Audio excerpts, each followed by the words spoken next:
got to remember it. As you look at China and Russia, which is the next part of this, I want to jump into it.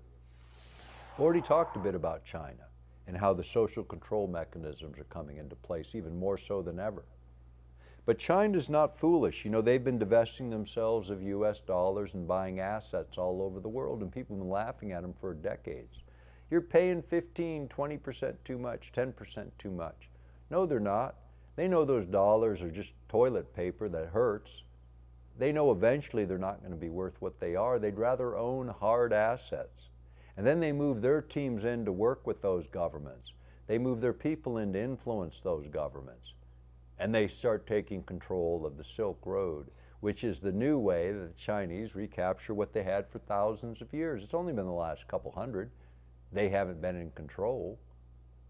China had it all for a lot of the world for a very long time, and they would like it back. I have a whole rack of books there I talked about earlier in the very beginning of this that deal with China, the modern era and in ages past. One of the key elements of Chinese thinking is the art of war, which is to fight wars without shooting bullets in the modern context. It's how to fight a war without firing a shot or pulling a sword, how to get finesse through conflict in a way that is elegant and is 3,000 years old. They're applying it right now. They apply it in economics, in warfare, in everything.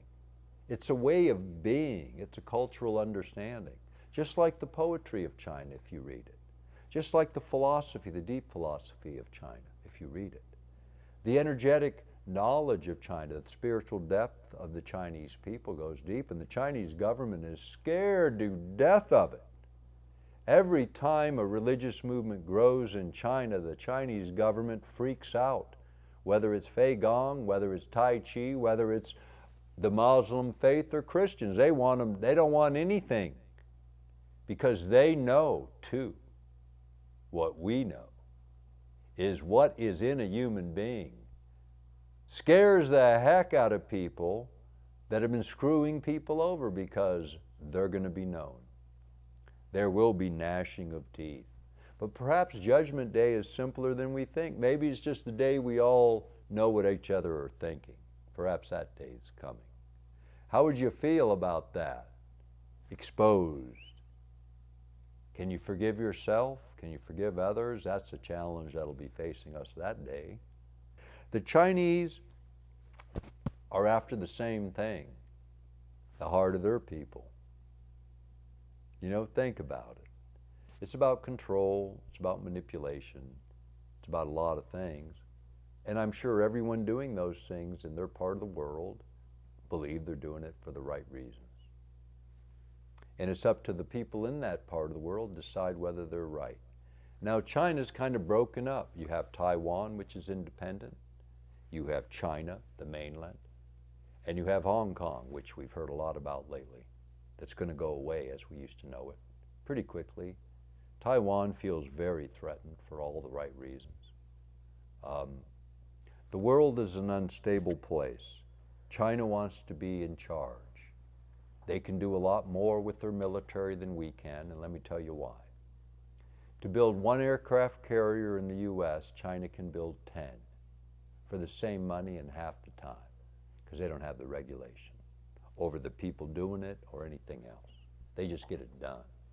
Go look in the ports of China at what they built in a fleet in the last 40 years. And we paid for all that by buying all those widgets and doing all the things. And Nixon and Kissinger started that when they closed the gold window and opened the door to China. And when you look back at those historic pictures, they were all riding bicycles in China. Bicycles. And horses they were using in the countryside where they weren't modern enough to have bicycles. Look now. They're going to be the biggest economy in the world. It's not going to take them long. They're dumping the US dollar and they're making their deals with Russia and in Asia. They've set up their own banking. They set up their own international transaction system away from the SWIFT system that the West controlled, that the US controlled. They're breaking off the economics, and those dollars aren't going to be sucked up over there. Saudis Middle Easterners doing the same, getting away from the dollar as much as they can. Why are they doing that? Maybe it's a bad bet now. Maybe the growth is in Asia now. Maybe it's in Russia now. Look at Russia on a map at how big it is. They have a declining population and one of the richest resource bases you could ever imagine. And at their southern border is China with a huge population and a lack of resources. It's a match made in heaven for them, and they've agreed to exchange it on their own currencies and not the US dollar. They're building railroads and ports in a fraction of the time at a fraction of the cost. They're going to change the distribution of raw goods and finished goods and take a flood of raw materials out of the former Soviet Union and its republics. Why did Russia get rid of all those republics? Why did they let them go?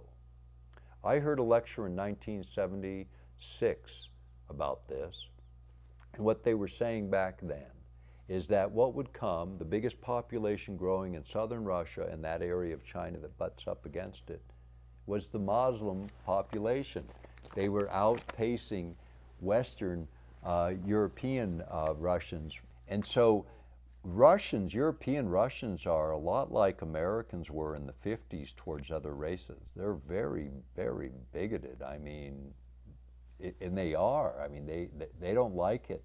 I saw ads, okay, you read the American paper and it has ads, you know, in English, and it's the ads for apartments and the kinds of things that it would say, and this just a few years ago, it would say, nobody from the Caucasus, in other words, nobody of color allowed. And it would say, looking for a woman roommate, only have to have sex occasionally, you know, that kind of thing. Actually in the ads, I mean, in ads today in the 21st century, right? I mean, that's ads in Russia. And that's not considered culturally incorrect, it's expected. So cultures run way differently. Even Russia runs way differently, a lot of people know. It does. People are different everywhere I go. It's kind of interesting. But when I think about Russia, Russia has a deep spiritual depth also. In fact, a lot of the Russian scientific research was a lot further ahead in sort of the parasciences. We followed their lead in a lot of these areas. Alexander Kavarenin, the biophysicist I mentioned, what stimulated him in the very beginning of his career and of his life as a genius, a really, really genius, one of the top 5 biophysicists in the world, was watching the demonstration of the paranormal. It was eyeless sight, where blind kids were putting their hand over images and telling what they were in words and reading them because of the vibration, as I explained light earlier today, coming off of them. They could detect it with their hands and discern that. You can learn how to do this. There is a difference. It takes training. With kids at a certain age, it happens easy because the pituitary gland is the most developed, the largest, and has something to do with this, at least according to the Russian research. So Russian research is really interesting. I think there's, having known lots of Russians, I spend time there every once in a while. Russian people are very similar to us in a lot of other ways, but they live in a very present moment. They don't believe that tomorrow offers them much, and they certainly don't think the past did. So they live for the moment. So they live a full, rich life, not knowing what tomorrow might bring. Just in the time I've worked in and out of there in different projects, their value of their currencies dropped in half like overnight, twice, where everything they had in savings all of a sudden could buy a half a loaf of bread, a half a car. If they just bought a car the day before, they could have sold it for twice as much the next day because their currency devalued in these waves, these big hits. The U.S. does that occasionally, but you know the Russian government, what they hold in cash reserves, you know we have a big debt. Billions and trillions and trillions and trillions of dollars in debt. Russians don't have that. The Russian government has enough gold on hand to pay their entire national debt. They have enough foreign currencies on hand to pay their national debt. They have tripled the cash, gold, and currency reserves to pay their entire national debt on hand. In other words, they're solvent and rich as a country, rich beyond belief as a country. And they're going to develop that wealth on a platform of an evolving democratic structure. Yes, it's immature. Yes, they're corrupt. Yes, so are we. Yes, so is every other democracy in one way or the other. But they're evolving, they're growing, they're learning. They've got 70 years to untangle in misunderstood world of what was outside. That takes time. It will change. It will continue to change. They're not the threat they were. They're not a threat at all. Russia wants to make money. They want to do their thing. They have a sphere of influence. It's over there. It's their old republics. If we don't like that, that's too bad. We have a sphere of influence too. The people within regions need to sort these things out. Yes, we can help, but we've been interfering too much. We've been demanding too much. And there's a balance in all of this. And at home, we're neglecting our own. We don't have a justice system that works. We don't have a school system that works. We have a medical system that's embarrassing. We have places we call the third world with higher ratings in health care than ours. I travel every once in a while to Ecuador. I get my teeth done there. I can't afford to get it done here. All right, I have to go there. I get a great dentist who uses U.S. equipment, German equipment, all U.S. and German supplies. Really good. But I can afford to get the work done. I can't do it in my own country. What the heck? I at least can get there and do it. But their health care is better than ours. It's rated higher than ours by the World Health Organization, Bloomberg, and others. Less infant mortality, more accessible, more efficient than ours. You know, come on. Is that supposed to happen with 18% of our gross national product going to medicine and we can't make it work? These guys spend 7%, like a third less, a third, and get more of a better outcome. We're doing something wrong. China and Russia, people are tough. They're really tough. They're tougher than we are. I don't want to be in a war with those guys. They're tough. They're used to suffering a lot. We're not used to suffering very much at all. We're all victims waiting for the next thing to rescue us.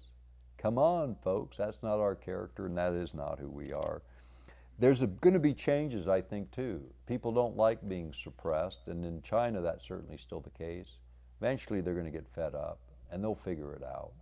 Russia is in change. I think we can expect a lot of different things if we don't make them our enemy, unless they do something that is truly a violation of our space. And yeah, they're bouncing in and out of Alaskan airspace. It's not new. It's been happening since I was a kid. It's part of the Cold War that we still didn't get over.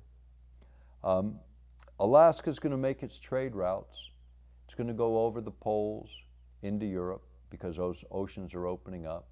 It's going to go to Asia and the Pacific Rim, but not the U.S., because there's no way to get our stuff to the rest of the country. Unless we change it, all of it's exported, folks. No value added because there's nobody here still after 100 years. It's only 700,000 people. We're not going to build the plants and the factories and all that in Alaska, not for another couple hundred years. So it either goes to someone else or we do the value added in the United States, and that's going to require a whole new initiative, a whole new way of looking at things, besides the looting model of the third world that we're now taking into our own country and letting it happen here too.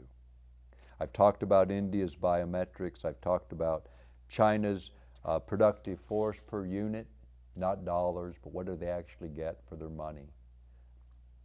And we're being outgunned and outmanned, and it's happening really fast. But we're not being outvalued. This is where human beings around the world hold certain underlying values, and eventually they break out. Let's hope that happens sooner than later, but we alluded to enough in the course of the dialogue to get it in.